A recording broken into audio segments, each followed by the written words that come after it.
Welcome to r/Entitledparents, where entitled neighbors trespass into OP's property and use their pool. Our next Reddit post is from Agent Banana. So for context, my father is really good at stocks, and he bought shares in the right places a while back. Later, the stocks blew up, making us rich. We moved to a good neighborhood in a house with a pool, and my dad bought a Jeep Wrangler and we're well off. Now, we have the best house in the neighborhood, one of 4 houses that actually have a pool. Right next to our house is a fairly small house with a very small backyard, and living in it is a family with 3 kids who are tenants. They are very entitled. The very first day of our pool being filled up, the neighbor parents helped their kids climb up the fence, did the same themselves, and started to use our pool. When me and my twin brother went to use the pool, we were shocked to see random people using our pool. We told our parents, who rushed outside, and the conversation between them went as such. My dad said, "Hello? Can you please tell me who allowed you to use the pool?" The neighbor dad said, "Oh, we're good friends with the owner. He lets us use it when he isn't around." "Oh, I must be mistaken because as far as I can remember, we own this house," and he pulls out his keys. "Well, you weren't using this when we got here, so you have to wait now." My dad said, "Sir, the door is locked and there's no back door, so you probably climbed the fence, which is trespassing. I can get you arrested, so before this escalates, I suggest you leave." "Well, you have no proof." My dad points to one of our security cameras. "You were saying?" The mother says, "Ugh, just let the kids swim. They really want to." "There's a community pool nearby. You can take your kids there." "No, there's too many people there." "Ma'am, sir, please leave or I will call the cops." "Ugh, fine, we're leaving." We had to clean the pool again because the kids had wet dirt on their feet and one of the kids peed in the pool. How do we know that, you ask? Well, because he was standing outside the pool and he peed in it. We caught the whole thing on camera. Seriously unbelievable. Our next Reddit post is from German Warflower. I think that every female family member who's the youngest of the adult generation, or at least a teenager, can relate to this. Yesterday, we had kind of a big family function for the 80th birthday of my grandmother. My mother's younger sister was there with her kids, who are all preschool and elementary school age. I'm a 20-year-old female, and it's like every single time I was expected to watch her little demons while her mother can have some adult time. Don't get me wrong, I like her kids, but in small doses. And I can't understand why I have to do it since her effing husband was there. Since the weather was nice, we were having a barbecue in my grandmother's garden. It was nice. I saw some cousins of my generation. Some of them I haven't seen for years. So, since I had the next day off, I shared a beer with my cousins and caught up. Well then, my aunt came over and asked me why I dared to drink since I have to watch over her kids today since she needs some adult time. I asked her, "What about your husband?" And she gave me this whole sob story of, "He worked all week," even though I did that too. I even hit overtime pay in the nursing home that I was working in. She said that it was her husband's day off. Again, it's my day off too. Even though he was literally standing next to my uncle who was actually working the grill and he was just sipping beer. So I looked her dead in the eye and chugged the entire beer that I had just opened. Then my brother, the saint that he is, took the empty bottle out of my hand and gave me a new one. I told her, "I'm sorry, but I already drank." She left in a huff, and of course she told my mother and my grandmother, and of course my mom was upset with me because she's my aunt and blah blah blah. The only people on my side were my brother and my stepdad, who nearly pissed himself laughing when he heard what I did. Thanks for listening. Our next Reddit post is from Koli Kali. My mother called me selfish for wanting to be an organ donor and cremated when I die. My mother said this years ago. My brother passed away suddenly from cancer in 2019, 27 hours after being diagnosed. He was 37. It tore our family apart from the grief. It caused all of us to update our living wills and how we would like to be buried. I was close to my brother, so he told me what he wanted if he died 4 years ago. I planned his funeral and everything. My mother trusted me and was pleased of how I planned it. The day after his funeral, we were talking about how we wanted our bodies to be handled after death. I told her that I wanted to donate my organs and whatever is left, and I wanted to be cremated and most of my ashes scattered. If family wanted to keep some, they can. My mother asked me how she would visit my grave. I told her that I don't want to have a grave, and again, they can have some of my ashes and plan a funeral if they like. I don't care if I get a funeral or not, personally.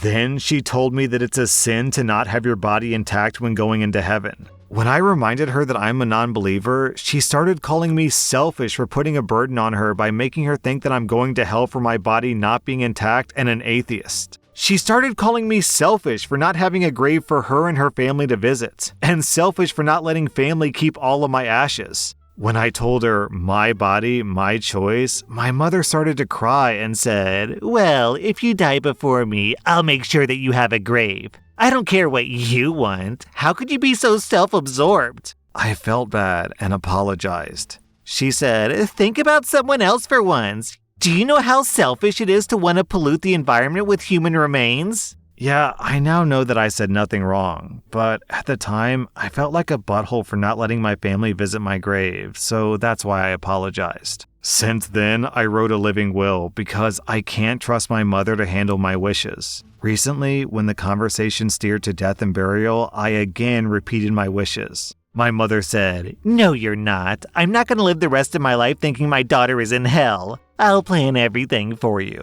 Okay, Mom. Oh, geez. What exactly is selfish about donating your organs to someone who needs it? Giving up your organs is quite possibly the single most selfless thing a person can possibly do. And she's calling you selfish for saving other people's lives? Huh? Our next Reddit post is from Art in the Garage. So I have a distant friend. She's a friend of a friend of a friend type deal. She has 3 kids, I have 3 cats. Her kids are enrolled in a camp very close to my house. Pickup for the camp is at 4 p.m. The line for picking up the kids is at 3 p.m. Yeah, it can take a really long time to pick up kids at that camp. A big old line of cars form up every day to get the kids. It's a bit chaotic. This friend of a friend has been using her lunch breaks to fetch the kids from camp. Sometimes the traffic is so bad that she's late getting back to work. I'm not sure if she takes the kids with her to work or drops them off someplace, but the situation at work is getting dicey. Her boss is sick of her coming back late. Now, I live very close to this camp. My house is on the pick up your kid parade route that these parents are on. Oh, and there are some angry humans waiting to get into that school for those kids, mark my words. My friend of a friend has come up with a brilliant idea, in her eyes anyway. She asked me to go get her kids for her, all 3 of them. She would like me to take them back to my house, give them a snack or something, and wait for her to pick them up. She thinks it'll be much easier to fetch them from my house than from camp, since she has to drive into the camp and I can really walk there. I said no, I'm not a babysitter, I'm not a nanny. I'm an artist, I have a job. Yeah, I work from home, but I have a job. I'm not watching 3 kids under the age of 10 for unknown hours and have to provide snacks for them as well. She said that she would pay me $20 to fetch the kids. I said, no, I already have $20, so I'm good. She did not find this funny, but I sure did. She tells me that she's a single mom trying to do her best. It takes a village. You're so close to camp, so why can't you just do this favor for me? I said, because that's not a favor, that's a job. I already have a job. I work from home. I'm an artist. Also, I don't know your kids. I barely know you. I'm not watching 3 stranger kids for anyone. That's just how the cookie crumbles. Well, she's unhappy. Very, very unhappy. She puts her next plan into motion. Send in the mommy group. She gets my friend and a few other friends to email and call me. Nothing like a good mommy wagon train to circle around with. Except that doesn't work either. You see, I'm not in high school, so this whole peer pressure thing no longer applies to my life. I don't care if they like me or not. Also, I'm not a human mommy, I'm a fur baby mommy. Other fur baby mommies don't care about such things. We're a super laid-back group in general. We have a you pick up your kid's poop and I'll pick up my kid's poop policy. The mommy group made some big points with me. 1, how easy it would be for me to go get the kids from the camp. 2, I could do arts and crafts with the kids until mom came and got them. 3. I wouldn't be lonely during the day because I would have kids to play with. And 4. It would be a nice thing to do for a single mom who's struggling with the situation right now. These are all really interesting points, which have absolutely no impact on me. Arts and crafts with the kids? Are you for real? I don't do arts and crafts. I sell art for a living. I'm not a freaking Michaels. The kids can't help. I don't want them to. And my studio some days is a full-on wreck. I can't even let the cats in there on those days. Plus, that single mommy with 3 kids is driving a new BMW. Perhaps she should have gotten a more economical car and a professional nanny. I reminded all of them that if it was so easy to do this, then they can get the kids from the camp. Hell, park in my dang driveway if you need to, ladies. Then you can walk in and grab the kids and take them to your house for arts and crafts. Plus, my friend of a friend will pay you $20 for your trouble. I'm not sure if that pay is for the week or for the day, but who cares? It's like printing money at that point. All they have to do is provide the snacks and wait for her to claim the kids. But despite my truly funny reply, it's not getting a single laugh from the mommy group. In fact, I only got stunned silence and I think cricket sounds. I'm just not hitting my target audience with this humor. Well, it took a while for my friend of a friend to see that I'm not willing to provide childcare for $20 for the sake of the village. Sadly, my friend of a friend mommy is still racing to get her kids from camp. Turns out the mommy group folks are just too busy to fetch the kids for her too. Bummer, I know. I thought that it would be so easy for them since they made such good points about picking them up. Life moves on, the camp is still swinging, and the parade of cars grows longer and slower every day. Then OP posted an update. I just had this happen today. I was chilling inside my house, sitting on my couch and binging YouTube. You can see me from my living room window if you're in the parade of cars picking up their kids from camp. Just then, I get an angry text on my phone. I thought you said that you were working? Too busy to get kids? It looks like you're just sitting there doing nothing but watching TV. What the hell is the matter with you? Why can't you be a better friend? Oh my god, it's a friend of a friend. Neato. To which I answer, I am working. I'm drawing on my iPad. I'm an artist. I can do that. Gee, ain't my work grand? I'm too busy to get your kids. And it looks like I'm watching TV because I am watching TV. Today's video is Dancing Bacon Street Fair in Malaysia. Cool. I highly recommend it. And I hurt my back, so that's what the hell's wrong with me. But thanks for asking. And I can't be a better friend because I don't want to pick up your kids. I feel like if we got closer and communicated more, I would be obligated to fetch your babies. You do see how my way is more convenient for me. I could tell she started typing to me because I saw that little ellipses indicating that she was typing, and I wrote, "Are you sitting in the car outside my house right now?" And then after a slight pause, "Yes!" I slowly turn around with a big old wine glass in my hand. I smile. I wink. I lift the glass. I text, "Cheers!" She was not amused. Still no laughs. I think that I must be losing my touch. Are you laughing, dear reader? And yeah, she does know that I'm on Reddit. So hi, if you're reading this, thanks for making me laugh today. OP, I think tomorrow, when you enjoy your YouTube videos and glass of wine, you should probably grab a chair, sit down on your front lawn, and enjoy the show. Our next Reddit post is from Chaos King. So this happened a few weeks ago. I stopped at a local comic book shop to pick up a hardback copy of The Last Ronin. For those who aren't familiar with the book, it's a Teenage Mutant Ninja Turtle story where 3 of the brothers have been killed. The surviving brother is on a mission to avenge their deaths. So as I'm taking the book to the counter to buy it, these 2 kids, a boy and a girl about 5 and 7 years old, see the book and ask their parents for a copy. So as I'm speaking with the cashier, their father approaches me. "Excuse me, my kids were interested in the book that you have. Are there any more copies?" "Yeah, there is one more, but this specific book is pretty violent for kids their age. You'd probably be better off buying them a different title."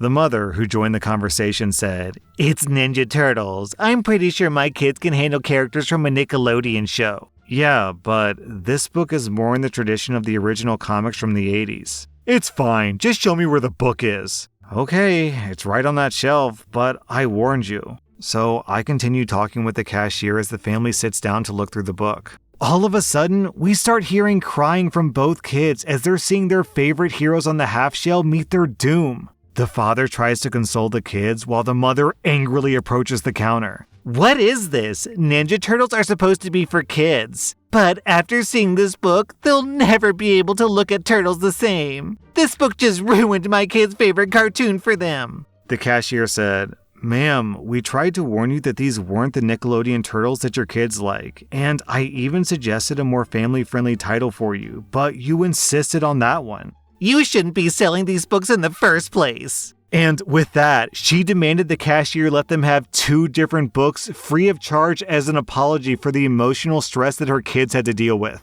The cashier said, I'm sorry, ma'am, but you were warned about the book. I can't just give you something for free because your kids are crying. Besides, you didn't even purchase that book. Hearing that, the mother started freaking out, but she stopped when the cashier threatened to call the cops. She muttered something about getting people together to boycott the store till it gets shut down. Then she stormed out. As of today, the store is doing just fine. I guess that boycott didn't quite go as planned for her. That was r/Entitledparents, and if you like this content, check out my podcast where I publish the exact same episodes. Also, hit that subscribe button because I put out new Reddit videos every single day.